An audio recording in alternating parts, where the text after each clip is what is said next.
Hey, what's up, y'all? Welcome to the Hope and Help podcast. It's your boy Gary Knighton, and listen, I don't got a bunch of fancy bells and whistles. That's not really my thing. Maybe eventually I'll be able to hire a team who can help me with all of that. But today we're gonna be talking about vulnerability. If you're a man, brother who struggles with vulnerability, who struggles with how to get started on that, today's conversation is for you. So if you're ready, you've had trouble trying to connect, trying to share your truth in safe ways and trying to find safe spaces, like this podcast episode is for you. The hope we dishing out, the help we dishing out today is learning how to be vulnerable. Where does that conversation start within ourselves?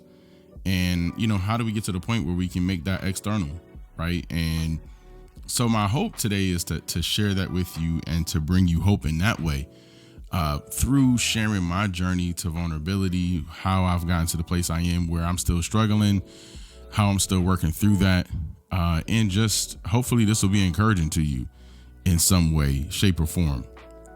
So, so let's get after it. I think that as men, we struggle with vulnerability because there are not always safe spaces. For a lot of us as brothers, we've been taught for a lot of our life that being emotional or emoting is like a female or feminine tendency. And we've kind of bought into that hook, line, and sinker. We were raised by men who told us not to cry. We were conditioned that way, not to express our feelings because, frankly, and I think a lot of us would agree, who really cares? You know what I mean? Like, who really cares? But we thought that, like, who really cares about how we feel, right? Because at the end of the day, we're men, so a lot of times, even if we're feeling wrong or feeling bad or feeling down, we still got to keep going. That's just part of who we are as men. So for me, vulnerability was something I struggled with my whole life. It had a lot to do with insecurities within myself when it came to just speaking my truth to people. But I struggled with vulnerability, and it cost me a lot, because I didn't really know how to share truth with people. I didn't know how to share my feelings with people. I didn't know how to advocate for myself. And I didn't have a bunch of safe spaces to do that, especially when it started to become a burden to carry it all. And that's something that, I want to address as we're talking about, is that a lot of us haven't really thought about, it's unsafe. Sometimes the spaces are unsafe and there isn't community around us to be able to share. But the problem, even though with that and that all of that being true, there's also a damage that we do to ourselves. There's a burden that we carry as men when we're not vulnerable. And there's a dark side to that. There is a how do I put it? There is a suffocation to that. There's a point where you're not able to breathe. You're not able to be yourself. You start to lose pieces of yourself and you start to implode from the inside out because we keep things in. And so it's really important. It's really healthy for us as men to find ways to emote, ways to be vulnerable, people to share that with, spaces to create some type of outlet for our pain, for our trauma, for our feelings, for our opinions, on things, on matters, and the truth we need to share with people we're doing life with. And I think we owe it to the people we do life with as men to communicate our feelings, no matter how that might feel. Because the truth is, when we hold in our emotions, when we hold in our true feelings, when we hold in the truth that we need to speak, the accountability we need to hold people to, we do them a disservice. And a lot of times we keep our emotions in because we feel like we're saving people. Sometimes we keep our emotions because sometimes we feel like we are doing them a service, that we're protecting them somehow. And that's a protective mechanism for us as men. But the truth is that when we withhold truth from people, we're not allowing them to flourish. We're not allowing them to grow. We're not allowing them to be all that they could be with our input involved. And it robs us of the opportunity to speak truth and to speak life into people. And so even though there's this fear of rejection. There's this fear of being mislabeled. There's this fear of it being misused and our truth and our emotions being mishandled by people. There is also so much more on the other side of the fear that we face.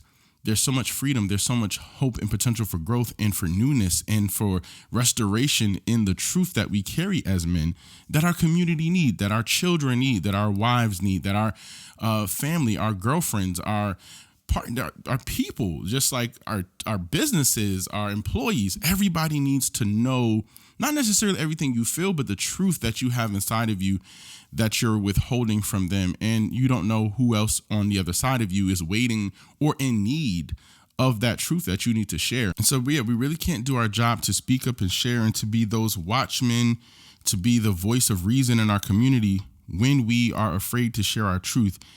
And so it robs us of being good friends. It robs us of being good partners when we can't share that truth. And we have this responsibility within our community because of what we share and the gifting that God has put on our life, that I believe, to be people who watch, who speak, who hold the line, create standards in partnership with our partners and our counterpart as women, with women. But there's this diversity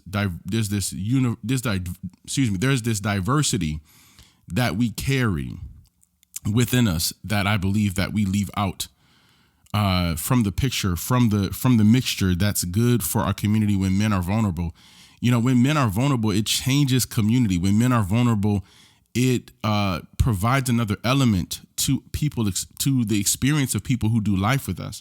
And so it's my hope for you and for me to continue to grow in our ability to be vulnerable. We need to grow in this space because there is so much potential for growth, for community, for restoration in our family and our friends if we can, as men, face this fear and find ways to start the conversation. I'm not talking about being masters of vulnerability today, but I'm talking about starting to move forward in that way.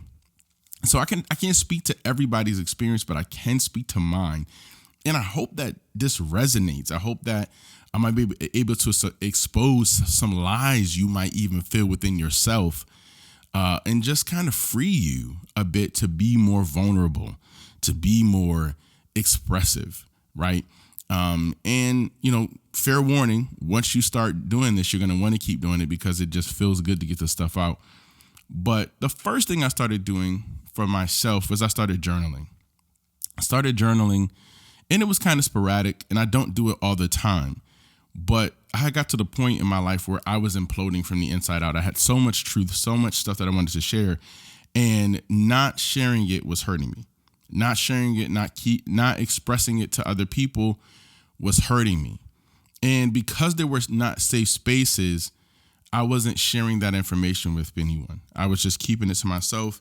And most importantly, I didn't share it with the person who probably needed it the most, right? And so that hurt me, it hurt us. But it also caused me to suffocate, to explode kind of from the inside. And so I got vulnerability because I was becoming, honestly, if I'm being honest, I started being kind of leaky, just like it was hard to keep it in. So I was able to find some safe spaces to be able to express that. But there were some things I just wanted to keep to myself because I didn't feel like I could, it wasn't safe for me to bleed everywhere. Just not wise, So I started journaling and I started writing it down. And for me, I don't know if any other men struggle with this, but for me, journaling is hard because one of my love languages is words of affirmation. And words are my superpower. But words are also deeply connected to my feelings. Like I really can't write beyond how I feel. Especially when it's about a person or when it's about an experience.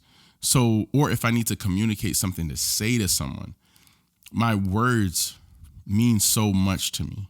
In fact, I talk slow sometimes because I want to make sure that I'm saying the right words. And so for me, writing was even hard because it was like I was sitting in front of the person I wanted to talk to, even though it was just pen and paper. And so I started journaling, though. I pushed through that feeling and I started to write. And I started to realize a few things as I was writing. One, I realized that the conversations that I wanted to have with people were conversations that I really was trying to have with myself. And I think that was the biggest thing that kind of changed for me, was realizing that the conversations that I was trying to have with other people, or where I wanted safe spaces for, were really conversations that I wanted to have with myself, right? They weren't conversations that I was trying to have with other people, even though I thought it was external. But as I started to journal, I started to realize that the person I needed to interact with first, before I started interacting with people, was me. I needed to talk to myself. I need to share the truth to myself. Sometimes I think we put too much on people because we're trying to make or have people sometimes, be that external buffer or barrier, whatever. But the truth is, what I realized as I was sharing was like, I needed to admit to myself that this was how I felt. So vulnerability starts with admitting your truth and your feelings to yourself. If you can't admit these truths or these feelings to yourself, then you really can't express them to other people. And so I hope for all of us, as we kind of think about this as I'm talking right now, is that, am I telling myself the truth? Bump being vulnerable to other people, the first step is telling myself the truth. And that takes courage, because sometimes you have to tell yourself stuff that goes against what you thought you had planned for your life, that goes against even sometimes your personal convictions. But all growth starts with truth. All progress, all transformation starts with truth. And if we can't start with ourselves, with the truth, then we'll never be vulnerable. It doesn't matter how safe or unsafe the space is. You can't be vulnerable if you're not really ready to engage the truth. And so what I learned when I started writing was that, I needed to talk to me. So vulnerability starts with an internal conversation. And what I realized as I was journaling, one, was that when I talked to myself through the journal, when I expressed for myself how I felt, I then felt seen, felt, and heard. It reduced the need to talk to people about it in some ways, right? It reduced the need or the urgency to talk to people in certain ways because I expressed it. And so part of the vulnerability journey is learning how to be expressive before you even speak to people. Because once you speak to yourself, once you confirm in yourself what you believe or what you're feeling or what you think, then it makes you feel seen, felt, and heard. Because like I said earlier, the conversation that we're truly trying to have, the processing that we're really trying to have is with ourselves. And what we do is we use people as a vector for that. And so you can feel seen, felt, and heard just by writing in your own journal, just by having that conversation externally, just to yourself, right? If journaling isn't your thing, but the most important thing is that when we express ourselves to ourselves, we feel heard, we feel seen, we feel understood in ways that we thought were limited to people, to external conversations. The other thing that I found was that once I had told myself the truth and reasoned out and processed my feelings and emotions, it was that much easier to talk to people, because the person I was most afraid to talk to wasn't people, it was me. I was afraid to admit those truths. And when I expressed them in a written form, it made speaking them so much easier, because I was clear. I was sure about my feelings. I had done the work. It was even more concise, right? So it wasn't as run on. I was able to say things that were difficult with clarity, with empathy, but with loads of truth and honesty. And I think that's just my format now for vulnerability. It's a conversation with myself, feeling seen, felt, and heard with myself, and then moving forward to tell that to other people. And what it builds in you is, one, a process for getting out truth, for getting out your feelings, so that you don't have to resort to holding them in. But also it builds a resilience, right? That once you do it before, you've done it before, you can do it again.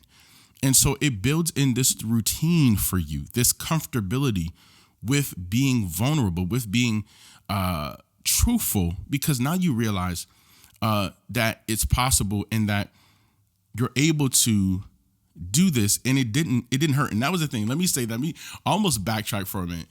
The last thing I realized was that when I shared my truth with people, it was a lot easier than I imagined it would be in my head.